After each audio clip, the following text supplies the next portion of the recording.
ప్రియులారా మీ అందరికీ నా వందనములు. ప్రియులారా మీ అందరికీ నా యొక్క నమస్కారాలు, నా యొక్క నమస్సుమాంజలి. ప్రియులారా మీ అందరికీ శుభములు కలుగును గాక. ప్రియులారా ప్రభువైన దేవుడు మీ అందరికీ మంచి ఆయురారోగ్యాలు ప్రసాదించాలని, ఇహపర సుఖాలు అనుగ్రహించాలని, ప్రభువైన దేవుడు మిమ్మల్ని అందరిని దీవించి ఆశీర్వదించి తన కృపలో భద్రపరచాలని, ప్రభువైన దేవుడు క్రీస్తు యేసు మహిమలో మీ యొక్క ప్రతి విధమైన అవసరాలు తీర్చాలని నేను తండ్రి దేవునికి ప్రార్థన చేస్తున్నాను. ప్రియులారా కొన్ని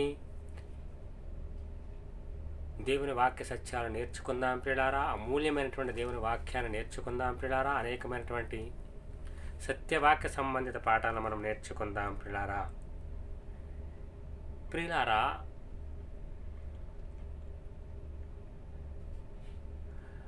భూమి మీదనే మనిషి యొక్క మనుగడ సాధ్యం ప్రియులారా. అంతేగాని ఇతర ఏ గ్రహాల్లో కూడా మానవ జీవితం అనేటటువంటిది అసాధ్యం. అక్కడ మానవ మనుగడ అసాధ్యం. ఎందుకంటే భూమినే దేవుడు నివాసయోగ్యంగా చేశాడు.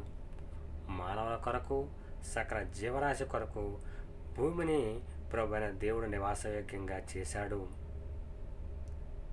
ఇక ఇతర ఏ గ్రహంలో కూడా మానవ మనుగడ కానీ, ఇతర ఏ జీవరాశి మనుగడ కానీ సాధ్యము కాదు. ఎందుకంటే అక్కడ గాలి లేదు, నీరు లేదు, మనము జీవించడానికి అనుకూలమైన వాతావరణం లేదు ప్రియులారా.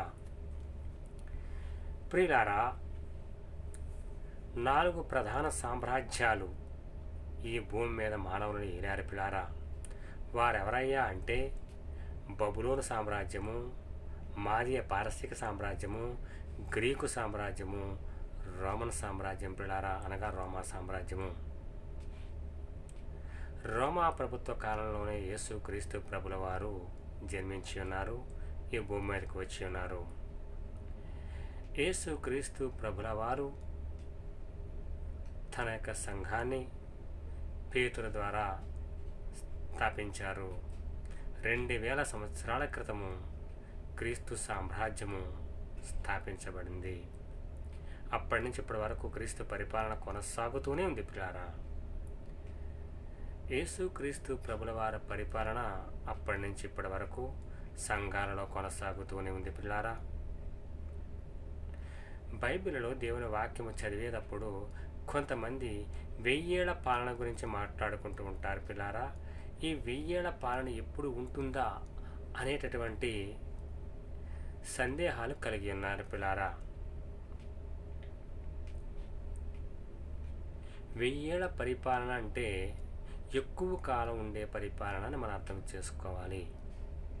యేసుక్రీస్తు ప్రభుల వారు 2వ రాకడ సంభవించిన తరువాత, ఆయన 2వసారి ఈ భూమి మీదకి వచ్చిన తరువాత 1000 ఏళ్ల పరిపాలన ఈ భూమి మీద ఉంటుంది అని కొంతమంది బోధకులు బోధిస్తూ ఉంటారు.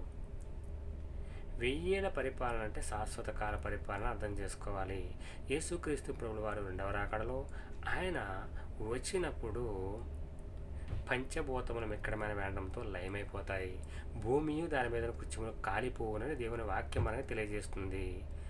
అలాంటప్పుడు 1000 ఏళ్ల పరిపాలన భూమి మీద యేసుక్రీస్తు ప్రభుల వారు ఏ విధంగా చేయగలరు? చేయలేరు కదా. యేసుక్రీస్తు ప్రభుల వారు 2వ రాకడలో భూమి మీద 1000 ఏళ్ల పరిపాలన యేసుక్రీస్తు ప్రభుల వారు చేస్తారని కొందరు అంటూ ఉంటారు. అది కరెక్ట్ కాదు పిల్లారా. యేసుక్రీస్తు ప్రభుల పరిపాలన ఇప్పుడు సంఘంలో కొనసాగబడుతూనే ఉంది. 2000 సంవత్సరాల క్రితం యేసుక్రీస్తు ప్రభువు తన సంఘాన్ని స్థాపించారు. అప్పటి నుంచి ఇప్పటి వరకు కూడా ఆయన పరిపాలన సంఘంలో కొనసాగుతూనే ఉంది. 1000 అనేటటువంటి సంఖ్యను మనం తీసుకోకూడదు. 1000 అంటే ఎక్కువ కాలము అని అర్థం చేసుకోవాలి, శాశ్వత కాలము అని అర్థం చేసుకోవాలి ప్రియులారా.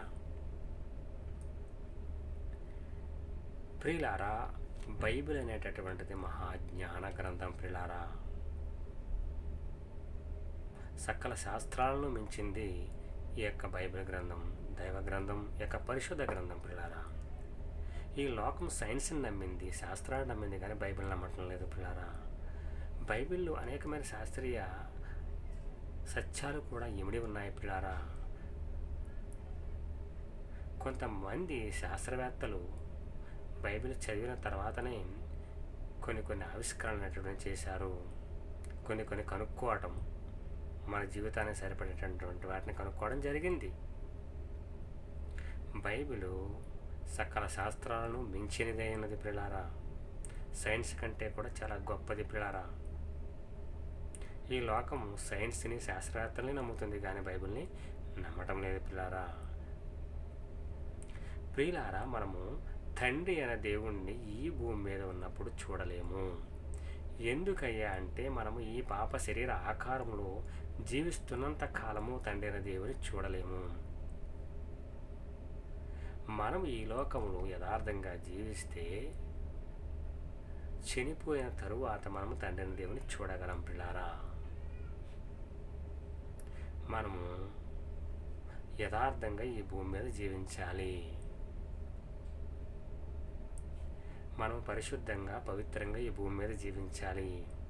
మనము చనిపోయిన తర్వాతే తండ్రి అయిన దేవుని చూడగలము.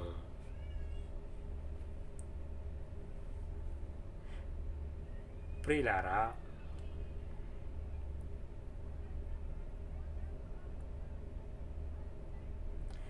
మనకి 3 లోకాలు కలవన్న సంగతి మనము గుర్తుపెట్టుకోవాలి ప్రియులారా. ఒకటి పరలోకము, రెండవది భూలోకము. ప్రభువైన దేవుడు 3 లోకాలు సృష్టించాడు. ఒకటి పరలోకము, 2 భూలోకము, 3 పాతాళ లోకము. పాతాళ లోకంలో 2 ప్రదేశాలు ఉన్నాయి. ఒకటి పరదేశు, రెండోది నరకం. వాటి మధ్యలో అగాధం ఉంది పిల్లారా. ప్రియులారా, స్వస్థత వరాలంటూ ఈ రోజుల్లో ఎవరికీ లేవు పిల్లారా. స్వస్థతా బోధకులను నమ్మకండి పిల్లారా. మొదటి శతాబ్దంలోనే మాత్రమే స్వస్థత వరాలు అనేటటువంటివి కొంతకాలం వరకు అనుగ్రహించబడ్డాయి. యేసుక్రీస్తు ప్రభుల వారు అపోస్తులకు స్వస్థత వరాలు ఇచ్చాడు. అంటే యేసు ప్రభుల వారు తన శిష్యులకి స్వస్థత వరాలు ఇచ్చాడు. వారు ఆ వరాన్ని పొందుకున్నారు కాబట్టి వారు ఎవరి మీదైతే చేతుల నుంచి ప్రార్థన చేశారో, ఎవరి నిమిత్తం ప్రార్థన చేశారో వారు స్వస్థతలు పొందుకున్నారు పిల్లారా. ఈ యొక్క అపోస్తులు ఎవరి మీదైతే హస్తనిక్షేపణ చేసి ప్రార్థన చేశారో వారికి కూడా స్వస్థత వరాలు అనుగ్రహించబడ్డాయి. అవి కొంతకాలం వరకే మొదటి శతాబ్దంలో ప్రభువైన దేవుడు అనుగ్రహించాడు. ఎందుకంటే వాక్యమును స్థిరపరచబడటం కోసమే ఆ విధంగా ప్రభువైన దేవుడు జరిగించాడు. ఇప్పుడు వాక్యము స్థిరపరచబడింది కాబట్టి స్వస్థ వరాలంటూ ఎవరికి ప్రభువైన దేవుడు ఇవ్వటం లేదు. అయితే ఈ లోకములో కొంతమంది దొంగ బోధకులు మాకు స్వస్థత చేసే శక్తి ఉంది, మాకు స్వస్థత వరం ఉంది అని ప్రజలను మభ్యపెడుతూ వారిని పీల్చి పిండి పిప్పి చేస్తున్నారు పిల్లారా. వారి దగ్గర ధనాన్ని గుంజుకునే ప్రయత్నం చేస్తున్నారు. ధనార్జనే ధ్యేయంగా వారు జీవిస్తున్నారు వారు జీవిస్తున్నారు పిల్లారా దేవుని సేవలో. అది కరెక్ట్ కాదు.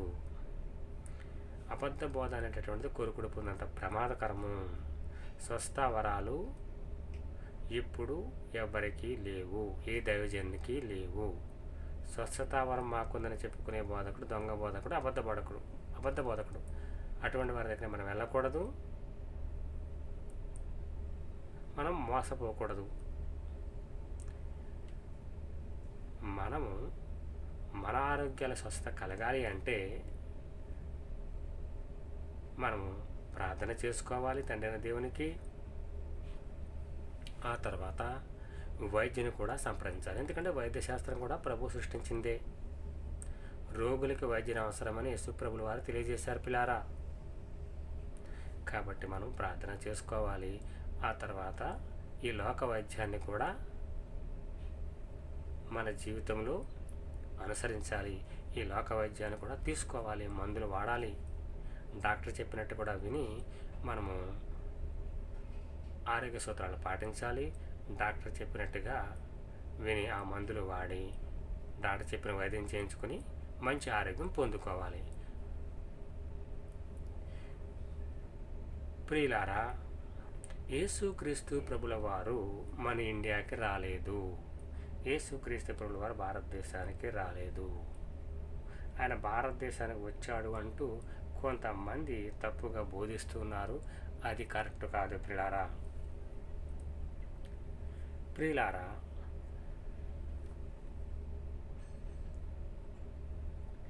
దేవునికి కానుకలు ఏ విధంగా ఇవ్వాలో మనం ఇప్పుడు తెలుసుకునే ప్రయత్నం చేద్దాం ప్రియులారా. దేవునికి ఇప్పుడు మనము ఉత్సాహముగా కానుకలు ఇవ్వాలి. దేవునికి మనం మన యొక్క కలిమి కొలదిగా దేవునికి కానుకలు సమర్పించాలి. మనము సనుక్కోకుండా, బలవంతం కాకుండా మన హృదయంలో నిశ్చయించుకున్న కొలదిగా ప్రభువైన దేవుడికి కానుకలు ఇవ్వాలి. దేవుని సేవ జరగాలని, సువార్త వ్యాప్తి విరివిగా జరగాలని మనము దేవునికి కానుకలను ఇవ్వాలి. సువార్త సేవ మనందరి బాధ్యత. సువార్త వ్యాప్తికి మనం అందరము కూడా కృషి చేయాలి పిల్లారా. ఇప్పుడు కొత్త నిబంధనలో ఉన్న మనము దశమ భాగాలు ఇవ్వాల్సిన అవసరం లేదు పిల్లారా. దశమ భాగాలు అనేటటువంటివి పాత నిబంధనలు ఇశ్రాయేలు జనాంగానికి ఇవ్వమని ప్రభు సూచించాడు. ఇప్పుడు కొత్త నిబంధనలో ఉన్న మనము ప్రభువైన దేవునికి స్వేచ్ఛార్పణలు ఇవ్వాలి. ప్రభువైన దేవునికి మనము మన శక్తి కొలదిగా, మన కలిమి కొలదిగా మనము కానుకలు ఇవ్వడం అనేటటువంటి చేయాలి. మనం ఇచ్చే కానుకల ద్వారా దేవుని సేవ అనేటటువంటిది కొనసాగింపబడుతుంది. ఎవరి స్తోమతను బట్టి వారి దేవుడికి కానుకలు ఇవ్వటం మంచిదని గుర్తుపెట్టుకోవాలి పిల్లారా. మనకి ఈ లోకంలో ఎక్కడా సేఫ్టీ ప్లేస్ లేదు పిల్లారా. హెవెన్లీ సేఫ్టీ లాకర్ ఏంటో తెలుసా పిల్లారా?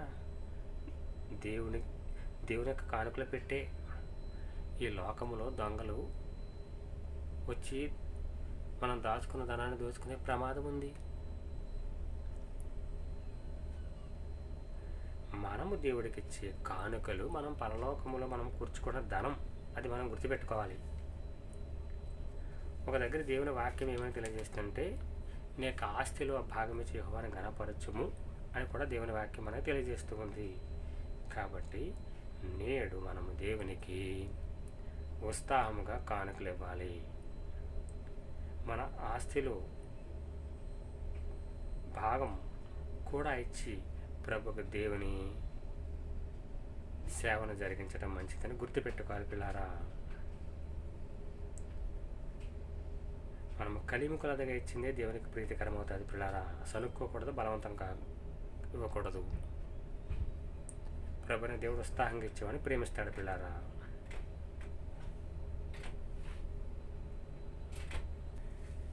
ప్రియులారా, సంవత్సరము కూడా కొన్ని సంఘాల వారు ప్రామిస్ కార్డ్స్ ఇస్తూ ఉంటారు, అనగా వాగ్దానం కార్డులు. వాటిని తీసుకోవాల్సిన అవసరం మనకు లేదు పిల్లారా. వాగ్దానాలు అనేటటువంటి ఇశ్రాయేలుకి చెందినవి, మనకు కాదు. పండగలు కూడా ఇశ్రాయేలుకి సూచించాడు, క్రైస్తవులను మనకు కాదు. మనము అన్యుల వలె, ఆ యొక్క ఇశ్రాయేలు జనాంగం వలె పండగలు ఆచరించాల్సిన అవసరం లేదు. పండగలను ఆచరించవలసిన అవసరం లేదు. మనం పండగ క్రైస్తవులుగా ఉండకూడదు. అనగా క్రిస్మస్ను, ఈస్టర్ని, గుడ్ ఫ్రైడే, ఇలా వాటిని పండగలుగా భావించి మనం ఆచరించకూడదు పిల్లారా. అంతేకాకుండా కొన్ని సంఘాల వారు 40 దినాల ఉపవాస ప్రార్థన చేస్తూ ఉంటారు. వాటిని లెంట్ డేస్ అంటారు. ఆచార క్రైస్తవులుగా మనం ఉండకూడదు.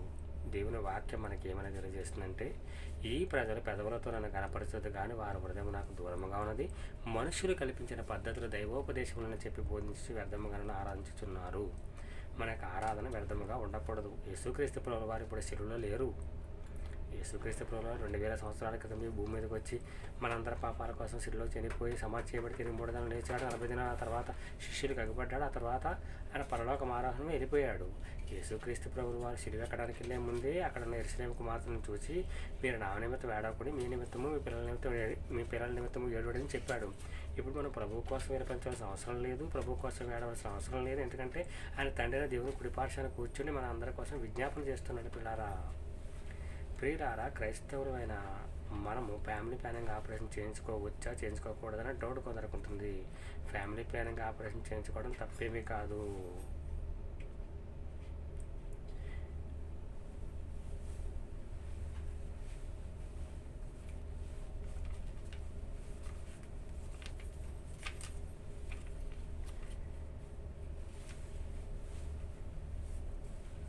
ప్రియులారా, విగ్రహారాధన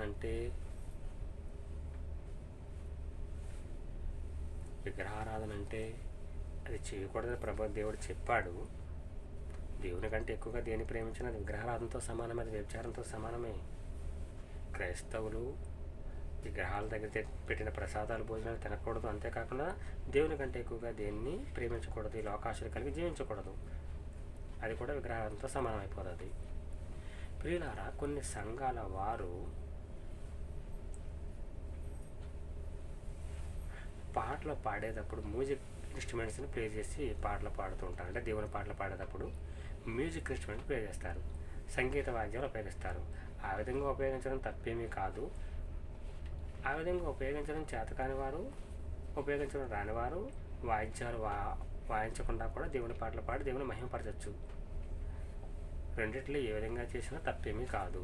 సంగీత వాయిద్యాలు వాడి దేవుని పాటలు పాడి దేవుని మహిమపరచచ్చు. అవి లేకుండా కూడా దేవుని పాటలు పాడి దేవుని మహిమపరచచ్చు. రెండిట్లో ఏ విధంగా మనం చేయాలనుకుంటే ఆ విధంగా చేయొచ్చు. అది వారి వారి ఇష్టం. ఆ రెండు దేవుని దృష్టి కరెక్టే.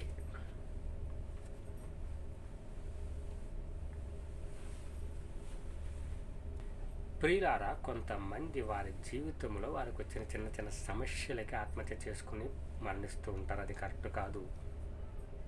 నీకు ఎలాంటి సమస్య ఉన్నా దేవుని మీద భారం పెట్టి ఆ సమస్యను జయించాలి. వారికి ఉన్న సమస్యలను బట్టి కొంతమంది ఆత్మహత్యలు చేసుకుంటూ ఉంటారు. అది కరెక్ట్ కాదు ప్రియులారా. అంతేకాకుండా మనకున్న సమస్యల్లో ప్రభువైన దేవునికి మొరపెట్టి విడుదల పొందాలి. ప్రభు ఇచ్చే శాంతి, సమాధానాన్ని, నెమ్మదిని పొందుకోవాలి పిల్లారా. ప్రభువైన దేవుడు ఎన్నో నక్షత్రాలు సృష్టించాడు, వాటిని మనం లెక్కించలేం. అబ్రహాంతో ఏమన్నాడు ప్రభువైన దేవుడు?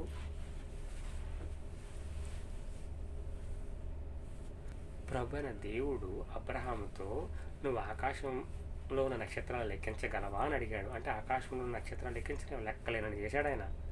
దేవునికి సమస్తము సాధ్యమే, ఆయనకు అసాధ్యమైనది ఏది లేదు. ప్రభువైన దేవుడు చాలా శక్తి సామర్థ్యం గలవాడు. మనం ఆకాశ నక్షత్రాలు లెక్కించలేము. ఒక్కొక్క నక్షత్రం భూమి కంటే కూడా సైజులో చాలా పెద్దది. అలాంటి నక్షత్రాలనే చేసిన దేవుడు ఆయన. మనము దేవుని శక్తిని ఆశ్రయించాలి. మనము సేవిస్తున్న దేవుడు చాలా శక్తివంతుడైన దేవుడు. ప్రియులారా, మనము జ్యోతిష్యాన్ని కానీ లోక ఆచారాలను కానీ నమ్మకూడదు. అవన్నీ వ్యర్థమైనవి. దెయ్యం శక్తిని, మాంత్రిక శక్తిని, శకుని గాండ్రని వీటిని నమ్మకూడదు. అది కరెక్ట్ కాదు ప్రియులారా. ప్రియులారా, క్రైస్తవులమైన మనకు పుణ్యక్షేత్రాలు అంటే ఏమీ ఉండవు. కొంతమంది యెరూషలేముకి వెళ్ళొస్తూ ఉంటారు, హోలీ ల్యాండ్ అంటారు. అంటే యేసుక్రీస్తు ప్రభుల వారు పుట్టి పెరిగిన ప్రాంతం అని బోధలు చేసిన ప్రాంతానికి వెళ్ళొస్తూ ఉంటారు. దాన్ని హోలీ ల్యాండ్ అంటారు. ఇతర మతస్థుల వలె క్రైస్తవులకి పుణ్యక్షేత్రాలు అంటూ ఏమీ ఉండవు, ఏమీ లేవు. మనము దర్శనాన్ని నమ్మకూడదు. ప్రియులారా, మనకి జన్మపాపం అనేది లేదు, కర్మపాపమే ప్రతి మనిషిని అంటుంది.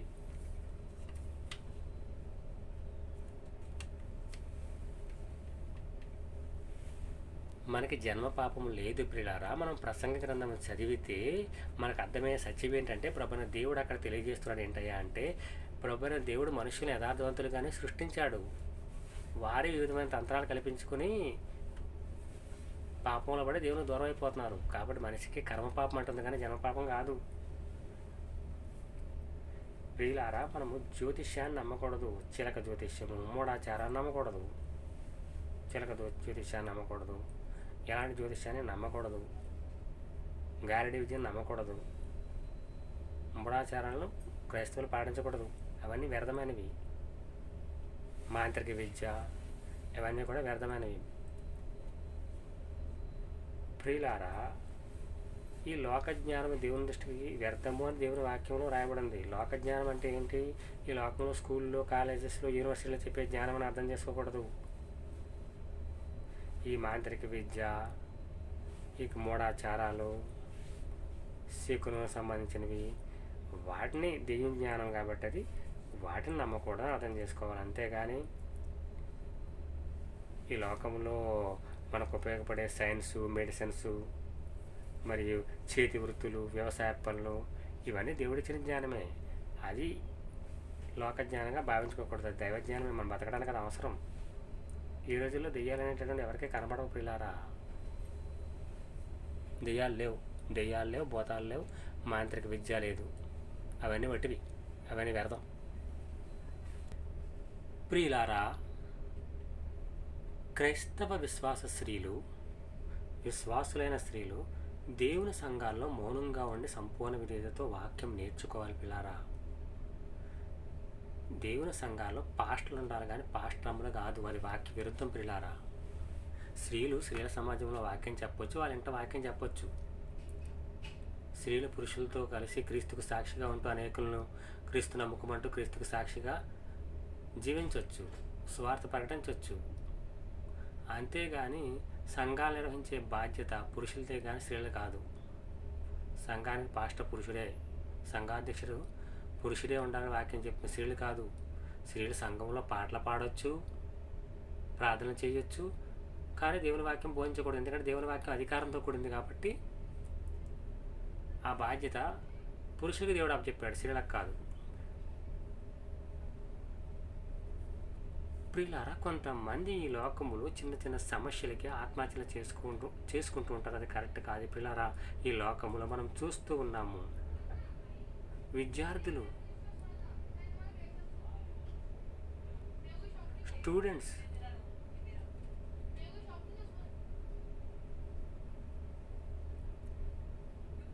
ఆత్మహత్యలు చేసుకోవడం మనం చూస్తున్నాం. కొంతమంది ఫ్యామిలీ మెంబర్స్ ఆత్మహత్యలు చేసుకోవడం మనం చూస్తున్నాం. అంతేకాకుండా కొందరు స్త్రీలు వరకట్న వేదికలు బట్టి ఆత్మహత్యలు చేసుకోవడం చూస్తున్నాం. రైతులైతే పంట దిగుబడి రాలేదని, అప్పులు తీరలేదని ఆత్మహత్యలు చేసుకోవడం మనం చూస్తూ ఉన్నాము. వాళ్ళకున్న సమస్యలను బట్టి వారు ఆత్మహత్యలు చేసుకోవడం, ఏదో ఒక సమస్యను బట్టి వారి జీవితంలో, విద్యార్థులైతే వారి యొక్క స్టడీలో మార్క్స్ రాలేదనో, వారు ఫెయిల్ అయిపోయారనో, ఇంట్లో తల్లిదండ్రులు లేదో అన్నారనో, ఈ విధంగా మనము మన జీవితంలో చిన్న చిన్న సమస్యలకే భయపడిపోయి ఆత్మహత్యలు చేసుకోవడం అనేటటువంటి మంచిది కాదు. అది పిరికివారు చేసే పని. ప్రభువైన దేవుడు మీతోనే మాట్లాడుతున్నాడు. ఆత్మహత్యలు అనేటటువంటి మన జీవిత సమస్యలకి పరిష్కారం కాదు. మన సమస్యలతో పోరాడాలి. మనకున్న సమస్యలతో పోరాడాలి.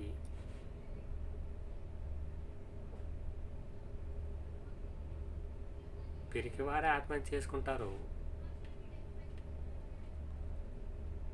మనం ప్రభువైన దేవుని ఆశ్రయించి, ప్రభువైన దేవుని ప్రార్థన చేసి ఆయన ఇచ్చే సహాయాన్ని పొందుకోవాలి. ఆత్మహత్య మన సమస్యలే పరిష్కారం కాదు పిల్లారా.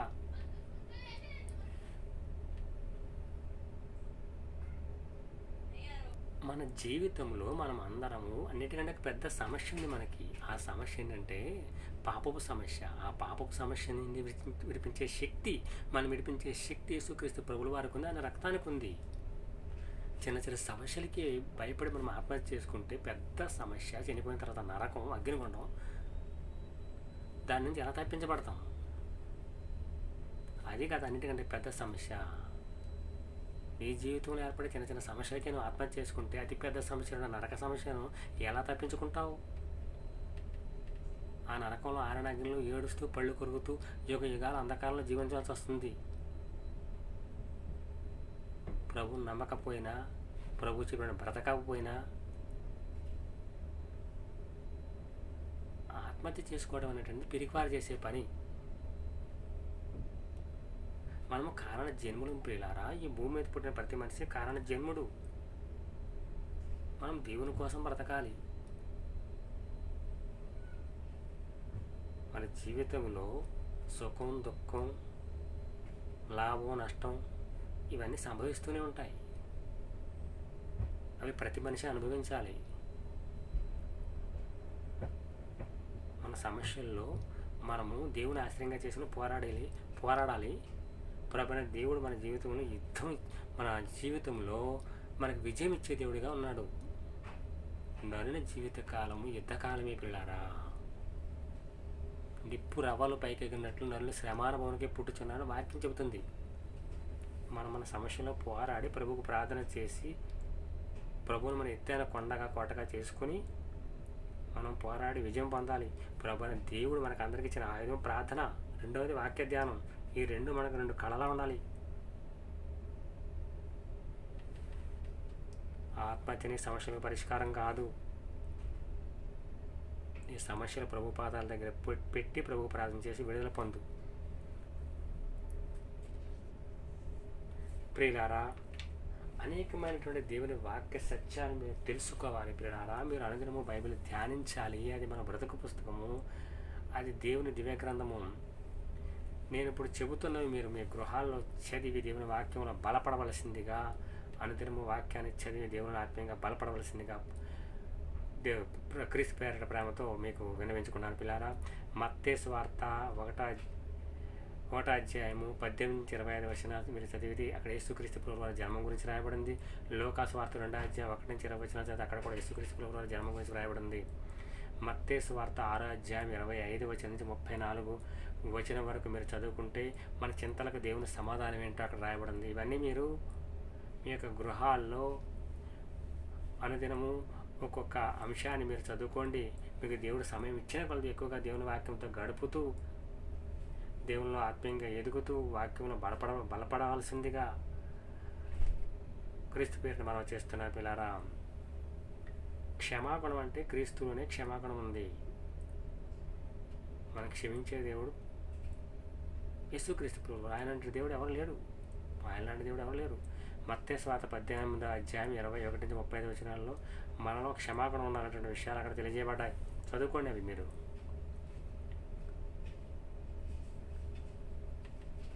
మత్తయి సువార్త 25వ అధ్యాయం 31 నుంచి కొన్ని వచనాలు చదువుకుంటే తీర్పు దినం గురించి అక్కడ రాయబడి ఉంది. మత్తయి సువార్త 18వ అధ్యాయము 1 నుంచి కొన్ని వచనాలు చదువుకుంటే వినయం గురించి అక్కడ రాయబడి ఉంది. మార్క్స్ వార్త 9వ అధ్యాయం 33 నుంచి 35 వరకు చదువుకుంటే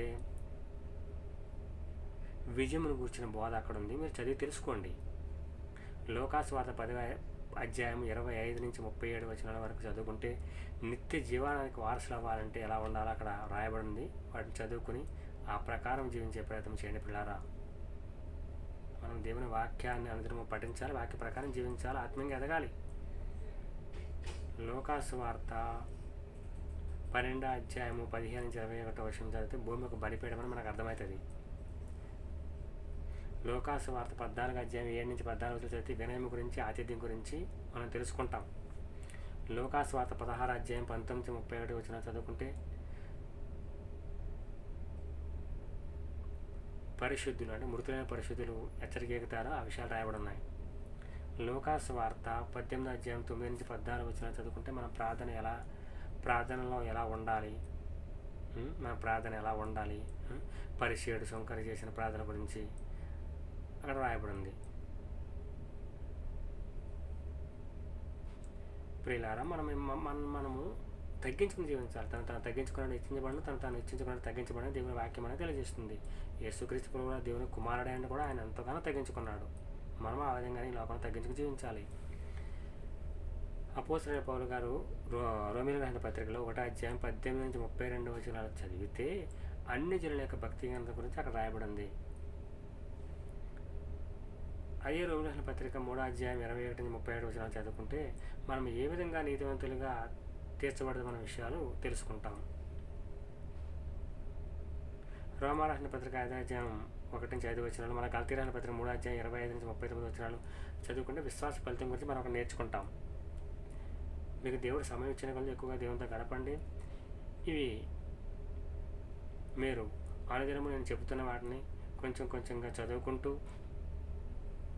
ప్రభువులో ఆత్మీయంగా బలపడవలసిందిగా ప్రభు పేరిట మనం చేస్తున్న పిల్లారా.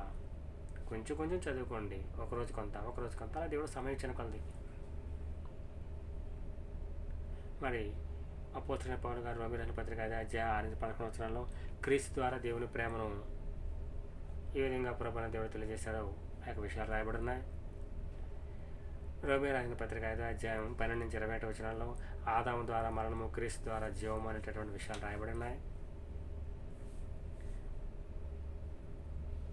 అవే విషయాలు గలతీయులకు రాసిన పత్రిక 2:15-21 వచనాలకు చదివి తెలుసుకోవచ్చు. రోమాపత్రిక 7:7-25 వచనాల్లో ధర్మశాస్త్రం వల్ల మనకి ఏం తెలుస్తుందో ఆ యొక్క విషయాలు రాయబడి ఉన్నాయి.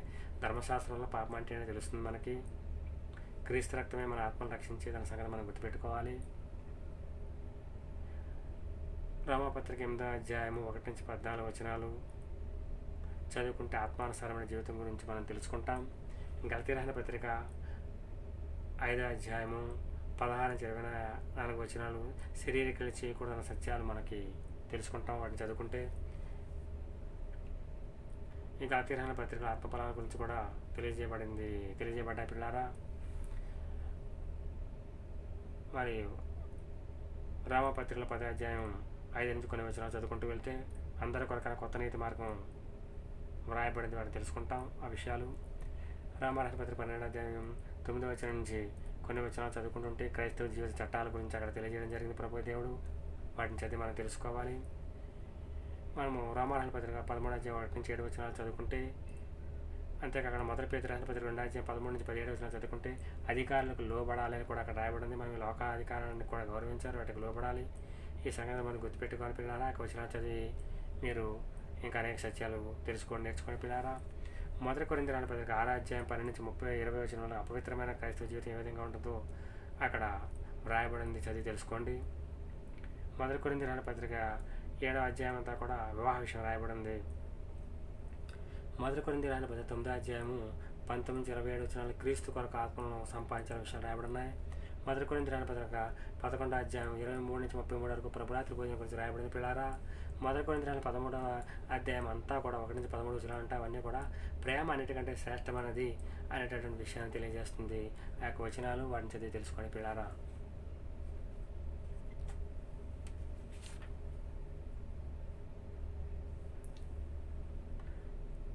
మొదటి కొరింథీ రాసిన పత్రిక 14:26 నుంచి కొన్ని వచనాలు చదువుకుంటూ వెళ్తే ఆరాధన క్రమం అవసరమైనటువంటి సత్యాలు తెలుసుకుంటాం.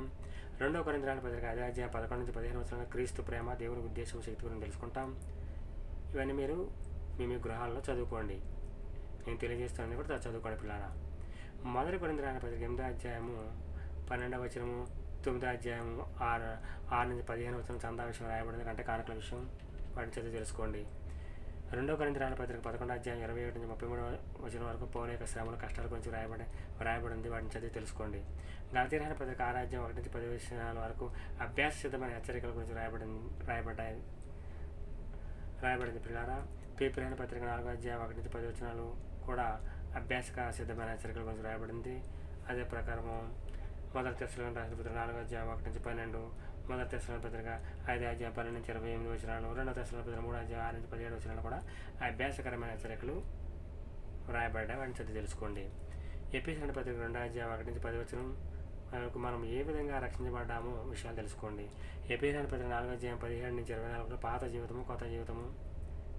మరి ఇదే ఎఫెసీ పత్రిక 4:25-32 వరకు అనుదిన జీవితం ఎలా ఉండాలో చదివి తెలుసుకోండి. ఎఫెసీయులకు పత్రిక 5:22-37 వచనాలకు క్రైస్తవ జీవిత చట్టాలు గురించి అంటే క్రిస్టియన్ ఫ్యామిలీ లైఫ్ గురించి రాయబడింది. కొలస్సీయులకు పత్రిక 3:18-25 వచనాలు కూడా అవే. మొదటి పేతురు రాసిన పత్రిక 3:1-7 వచనాలు కూడా మరియు కూడా అవే క్రైస్తవ జీవిత చట్టం గురించి రాయబడింది.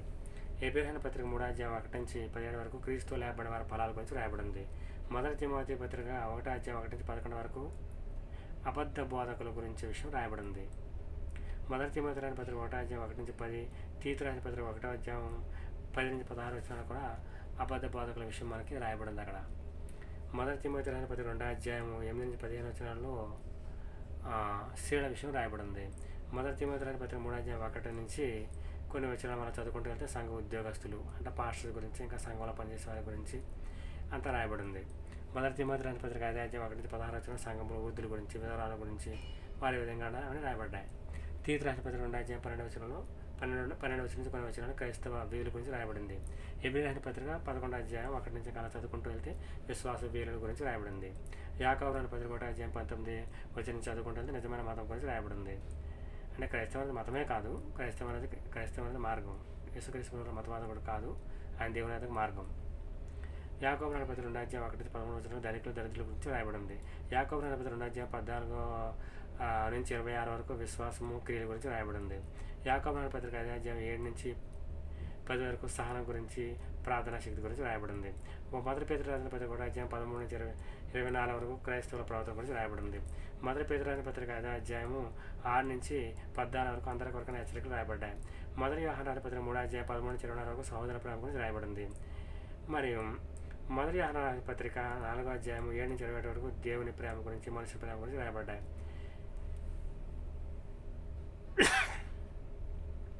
ప్రయాణ గ్రంథం అంటే సంఘాలు రాసిన పత్రికలు అవన్నీ. అందులో కొన్ని ఐఎంపీ విషయాలను అవన్నీ మీరు చదివి తెలుసుకోండి. పరలోక దర్శనం గురించి 4వ అధ్యాయంలో కొన్ని వచనాలు రాయబడి చదువుకుని తెలుసుకోండి. గొర్రెపిల్ల దర్శనం గురించి 5వ అధ్యాయంలో, గొర్రెపిల్ల వివాహం గురించి 19వ అధ్యాయం 1 నుంచి 10 వచనాలు, మరియు నూతన ఆకాశము, నూతన భూమి వాటి గురించి 21వ అధ్యాయం 1 నుంచి కొన్ని వచనాలు, 22వ అధ్యాయము 16 నుంచి 22 వరకు యేసుక్రీస్తు ప్రభువు మాటలు, సంఘ ప్రార్థన గురించి రాయబడింది. పిల్లారా, ప్రభువైన దేవుడి కొద్ది మాటలు వెనుకలో దీవించి ఆశ్రయించిన కాక, ప్రభువైన దేవుడు మిమ్మల్ని అందరూ దీవించి ఆశ్రయించిన కాక, క్రీస్తు యేసు మిమ్మల్ని యొక్క ప్రతిదిన సహకారం తీర్చిన కాక, బైబిల్ అనేది ధ్యానించి చదువుకొని పిల్లారా. నేను ఇప్పుడు చెప్పినవి కూడా మీకు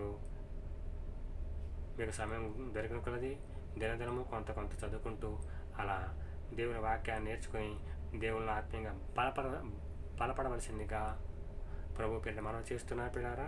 ఈ కొద్ది మాటల ప్రభువైన దేవుడు వెనుకలో దీవించి ఆశ్రయించిన కాక, ప్రభువైన దేవుడు మిమ్మల్ని అందరూ దీవించి ఆశ్రయించిన కృపలో భద్రపరచిన కాక, క్రీస్తు యేసు మిమ్మల్ని మీ యొక్క ప్రతివిధమైన సరకం తీర్చిన కాక, ప్రభువైన దేవుడు ఈ లోకంలో నశించిపోతున్న ఆత్మలను, ఈ లోకంలో నశించిపోతున్న అనేక ఆత్మలతో రక్షణ భాగం దయచేయను కాక. Amen, amen, amen.